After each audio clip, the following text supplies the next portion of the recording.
기도드리겠습니다. 주님의 교회 잘 세우십시다. 처치 플랜팅 10가지 핵심 가운데 5번째 관계,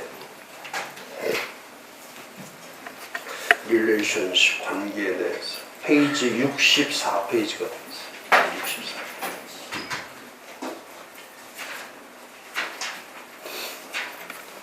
교회는 관계 공동체죠. 관계 공동체. 교회는 관계 공동체.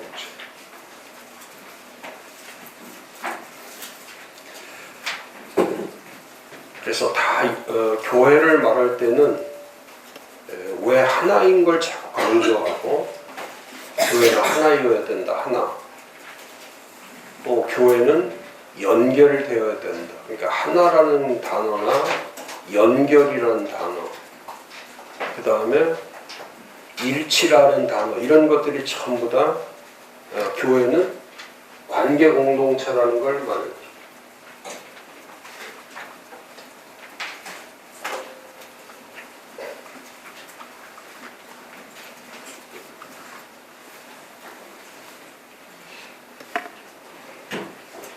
그래서 교회를 세우려면 혼자서는 절대 못 세우죠. 그리고 그 관계의 중심은 몸으로 되어 있죠. 교회는 몸이다.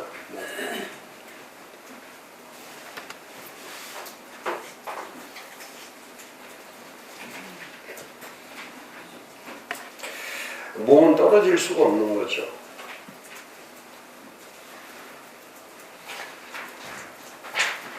그리고 이 몸이라고 하는 이 뜻은 사람의 몸을 가리키는 게 아니고 그리스도의 몸을 가리키는 거죠. 그리스도의 몸을. 사람의 몸이 아니고 그리스도의 몸을.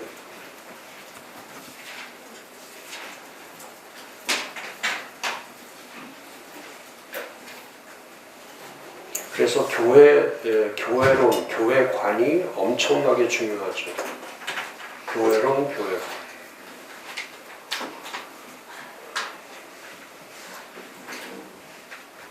제가 지난주도 그 교회론, 교회관을 가지고 교회 신앙에 대해서 4번에 걸쳐서 말씀을 전한 적이 있고, 또 어제도 제가 교회에 대한 말씀을 전했는데,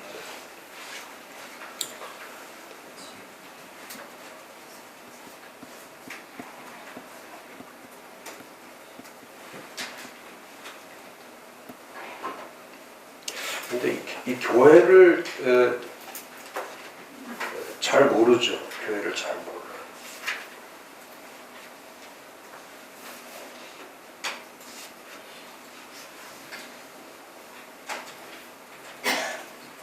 그러니까 교회를 모른다는 것은 하나님을 모른다는 뜻이죠. 교회를 모르면은 예수를 모르는 것과 같은 거죠. 교회를 모르면 성령을 모르는 거죠.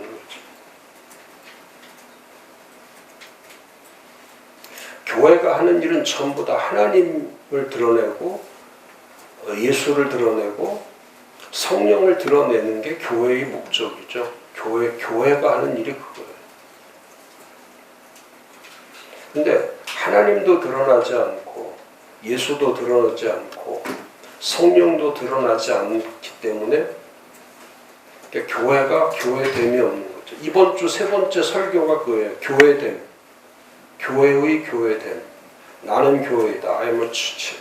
나는 교회는 다른 게 교회가 아니죠. 사람이 교회가 아니고 내가 교회예요. 내 자신이 교회.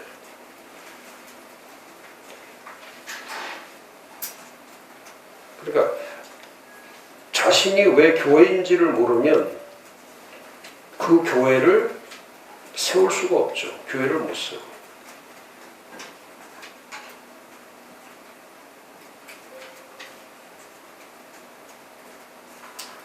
근데 중요한 거는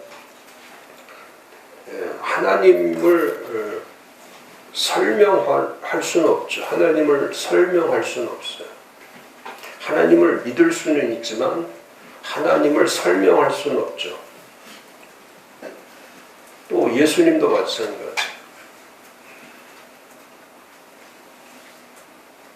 그러니까 예수님을 설명하는 게 아니죠. 예수님을 믿는 거예요. 믿고 따르는 거예요.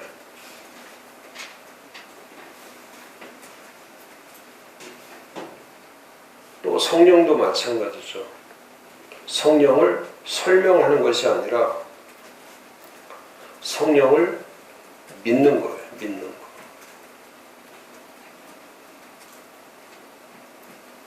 그러니까 하나님도 믿지 않고 예수님도 믿지 않고 성령님도 믿지 않기 때문에 교회가 세워지지 않는 거죠. 그러니까 교회는 모든 일들이 다 예수님이 하신 일이 그거잖아요. 예수님이 이 땅에서 하신 일이 뭐냐면 예수님은 자신의 일을 하시는 것이 아니고 예수님은 계시된 일만 하시는 거죠. 계시된 일. 그러니까 예수님은 그 계시된 일이 뭐냐면 하나님을 드러내시는 거예요. 예수님이 하시는 일은 하나님을 드러내시는 일이에요. 그리고 하나님은 예수 안에서만 자신을 드러내시죠. 예수 안에서만 자신을 드러내요. 그래서 마태복음 11장 27절에 보면 그런 말씀이 있죠. 내 아버지께서 모든 것을 내게 주셨습니다. 그러니까 하나님이 다 주신 거, 아버지께서 주신 그 일만 하시는 거예요. 아버지께서 모든 것을 내게 주셨으니 아버지 외에는 아들을 아는 자가 없고, 그러니까 예수님을 아는 자는 아버지밖에 없어요. 예수가 누구인지를 아는 사람은 이 세상의 인간은 예수를 알 수가 없죠. 설명 불가죠. 알 수가 없어요. 그러니까 아버지 외에는 아들을 아는 자가 없고 아들과 또 아들의 소원대로 계시를 받는 자 외에는 아버지를 아는 자가 없다.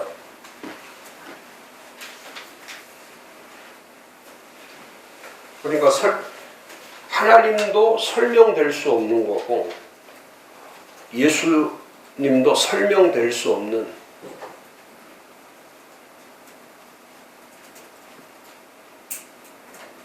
그러면 예수님을 알 수 있는 길은, 유일한 길이 뭐냐면 예수께서 말씀하신 대로 그 말씀을 듣고 말씀을 보고 말씀을 아는 길밖에 없는 거죠.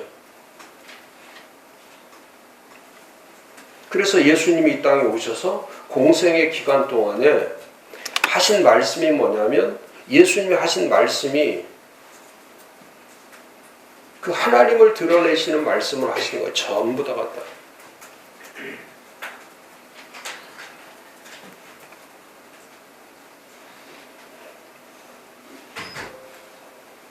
그러니까 독생자이신 예수 그리스도에 대해서, 그가 이 땅에 오셨고 그가 오셔서 하신 일이 무엇인지에 대해서 그 신앙의 언어를 배우는 거죠. 신앙의 언어. 예수 신앙에 대한 언어를 예수님께 배우는 거예요. 예수님께 배우는 거예요.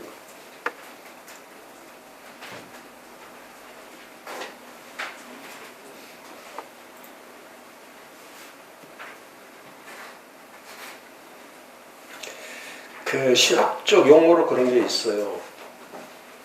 그 성경을 보는 이 중심적 관점이라는 언어가 있어요. 중심적 관점.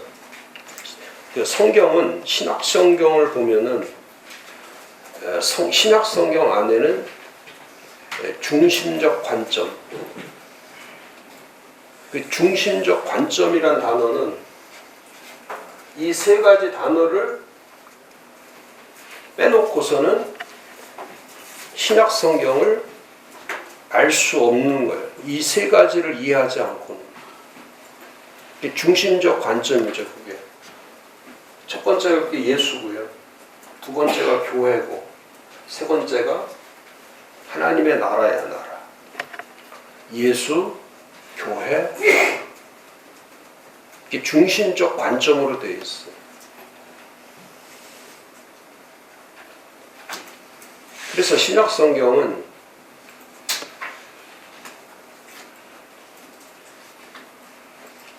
모든 것이 예수에게 집중되어 있는 거예요. 예수에게 집중되어 있는 거예요.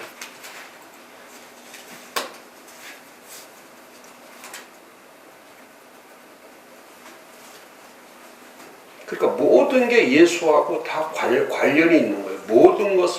모든 것이 다 예수와 관계가 되어 있는 거예요. 연결되어 있는 거예요.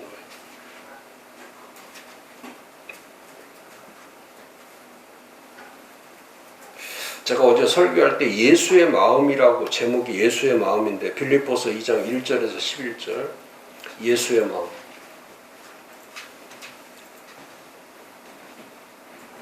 저를 포함해서 그 예수의 마음으로만 돼 있으면 해결되지 않을 일이 없죠. 예수의 마음으로만 돼 있으면.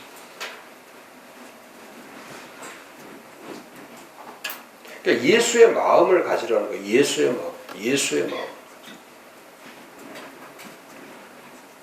뭐 좋은 마음, 선한 마음, 뭐 즐거운 마음, 사랑하는 마음 그런 게 아니고 그냥 예수의 마음을 가지라는 거예요. 예수의 마음. 그러면 거기에 기가 막힌 말씀이 있죠.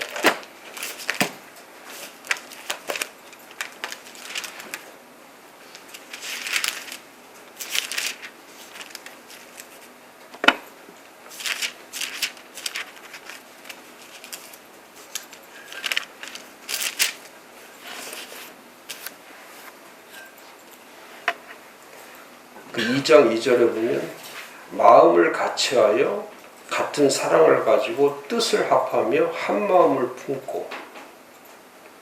그러니까 예수의 마음을 가지면 마음이 다 같아진다는 거예요. 다 같아진다. 그리고 한 뜻이 되고. 그런데 전부 다 예수의 마음을 가져야 되는데 인간의 마음을 갖고 있기 때문에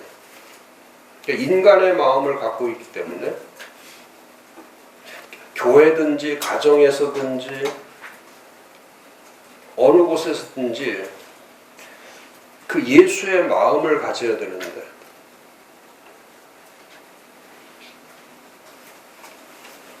사람의 마음으로 되어 있기 때문에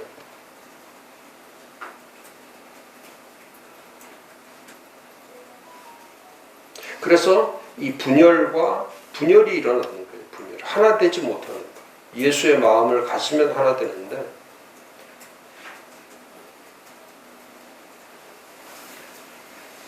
그리고 3절에 아무 일에든지 다툼이나 그렇죠. 예수의 마음을 가지면 다툼이 없는데 계속 다투죠. 싸워요. 자꾸 싸워. 그 다음에 허세 부리고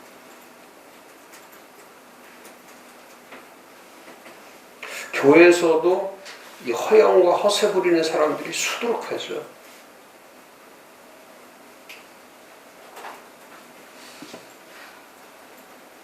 그리고 오직 겸손한 마음으로 각각 자기보다 남을 낮게 여겨요. 그렇죠. 자기를 높이는 게 아니고 다른 사람을 높이는 거죠. 자기를 높이는 게 아니고. 그 다음에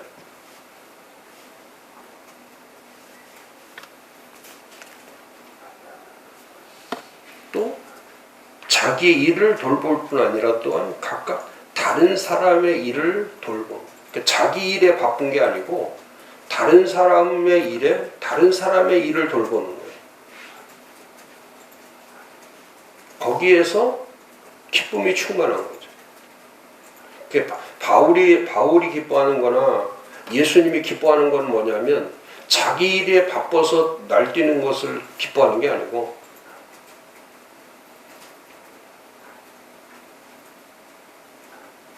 다른 사람들의 일을 돌보는 거. 다른 사람들의 일을 돌보는 거.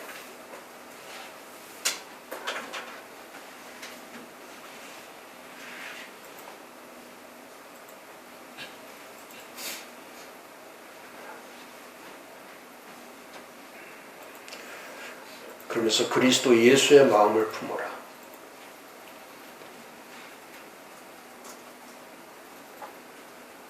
그리고 자기를 낮추시고 죽기까지 복종하셨으니 십자가에서 죽으십니다. 죽기까지 복종.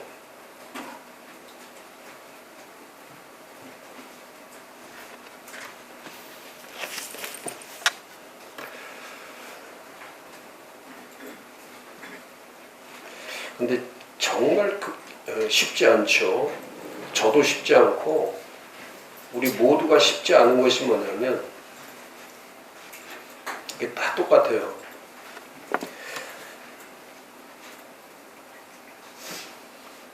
이 정체성을 갖는다는 거.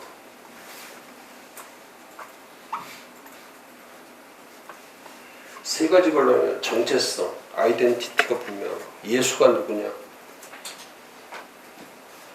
교회가 무엇인가? 교회는 뭔가? 이게 설명될 수 없죠, 이거는. 설명될 수 없어. 그래서 전부 다 신비로운 거예요. 다 신비롭게 돼 있어요. 또 하나님의 경륜과 신비와 비밀로 되어 있는 거죠. 함부로 말로 표현할 수 없는 거죠.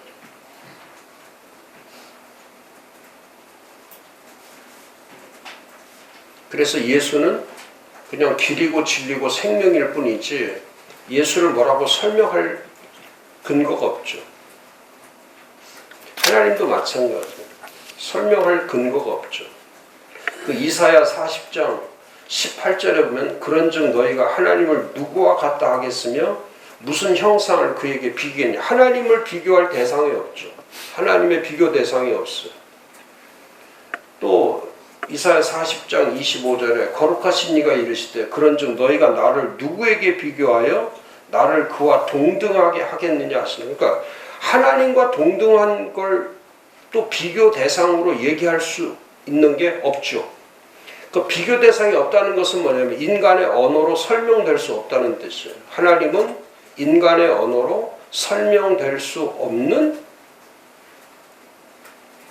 그 실제, 그 존재죠. 예수도 마찬가지예요. 예수도 비교 대상이 없죠. 똑같아요. 교회도 비교 대상이 없죠. 인간이 언어로 표현할 수 없죠. 교회는.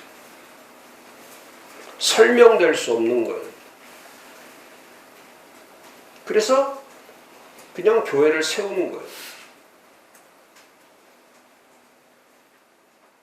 뭐 이해가